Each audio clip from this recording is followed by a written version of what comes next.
Football is back for another week. Time to put on the cleats, boys. Hello, YouTube divers. This is Water Eye 122, and today I'm going to be going over the predictions for the Week 7 of the NFL season. Yeah. So without further ado, let's get started. Last week, I went 7-7. My worst performance since opening week. Yeah, that was bad. But not too shabby. Got to at least 500 on the air. On last week. Yeah. So without further ado, I won't say too much anymore. Let's get started. First off, we have the Carolina Panthers against the New Orleans Saints. This game, I have the Saints winning, but in a very, very close game. If they had their two-star wideouts in Michael Thomas and Emmanuel Sanders, you could probably say the Saints were going to win this like 41-28, something like that. But, however, they're without those two guys. But I feel like that rushing game that the Saints have is going to absolutely tear us apart. Because our defense is still very, very young, and from the way the IR report looks, it doesn't look like we have any cornerbacks. So, yeah. But I do have the Saints winning by a touchdown, 24-17. They're coming off their bye. They're refreshed. Panthers coming off of a 7-point loss to the Bears last week against a really good defense. But I feel like, this game should be a little bit of a decline on the Saints. On quality of defenses, because I do feel like the Bears have a better defense than the Saints do. So, yeah. This is also a revenge game for Teddy Bridgewater. He played for the Saints last year. So, yeah. We'll just see how that goes. Right now, I have the Saints winning 24-17. Moving right along to the Bills-Jets game.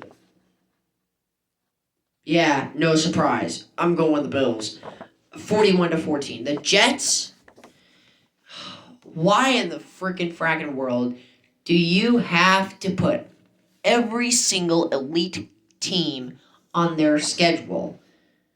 Especially if they're looking this bad. Now Joe Flacco has to start. Joe Flacco's a decent quarterback, but he's nowhere near as good as he used to be. Plus, he literally doesn't have anyone to work with. So, yeah, the Bills should definitely win this game. Bills are coming off of 2 tough losses to the Titans and to the Chiefs, but they should rebound nicely here. Moving on to the Browns and Bengals, the Battle of Ohio, Part 2. I have the Browns winning 38-28. Poor Bengals. They just, aside from a couple good plays here and there from Joe Burrow, nothing really much to see there for the Bengals. But for the Browns, aside from getting their butts kicked by the Steelers and Ravens, they have actually looked pretty darn good this season. They should rebound nicely from that tough loss against the Steelers. But the question is, are the Browns ready to take on elite caliber teams? Not quite yet, but I feel like they should rebound nicely here against the Bengals. Moving on to the Cowboys and Washington football team. I have the Cowboys winning 35-14. Yay! The Eagles won on Thursday night football against the Giants. Yeah, that was fun while it lasted. But I feel like the Cowboys should win this game. But if that Washington defensive line gets anywhere near Andy Dalton, the Cowboys are going to have some problems. And they already have a god-awful defense. So, not really much to cheer about that. And plus, Washington doesn't really have that good of an offense. Do they? No. Other than Terry McLaurin, who's pretty darn cool.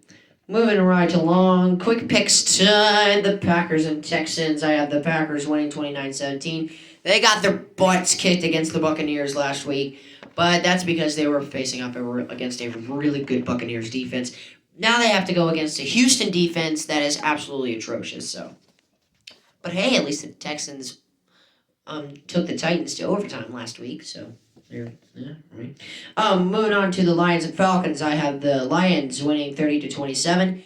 Falcons, they have so much talent. I'll admit, I hate the Falcons, but they have so much talent, especially on offense. But as the typical Atlanta Falcons do, they always find a way to lose games. That is until they totally manhandled the Vikings last week. Absolutely nobody expected that. So, but I feel like the Lions are a little bit of a better team than the Vikings are right now. So that's why I have the Lions winning this one, 30-27. Moving on to the Battle of Unbeatens, the pride of the AFC, the Pittsburgh Steelers and the Tennessee Titans.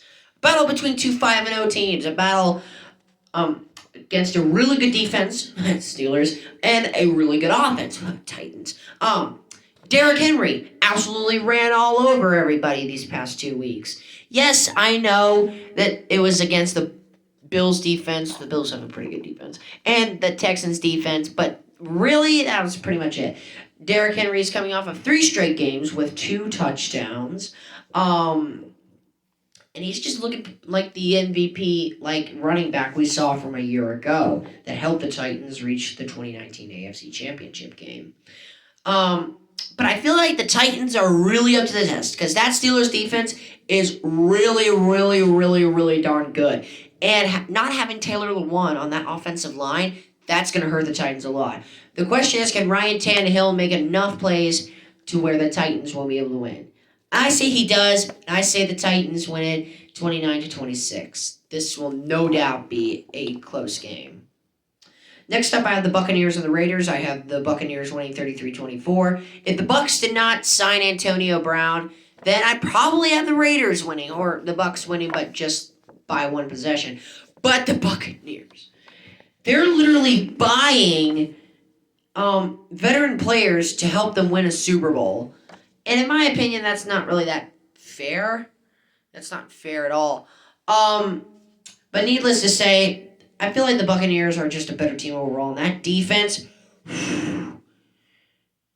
they should give Derek Carr a plethora of fits. I mean, I know the Raiders are coming off of a bye, and before that they beat the Kansas City Chiefs, which absolutely nobody expected. But I feel like the Buccaneers are a better team than the Chiefs, or at least on defense.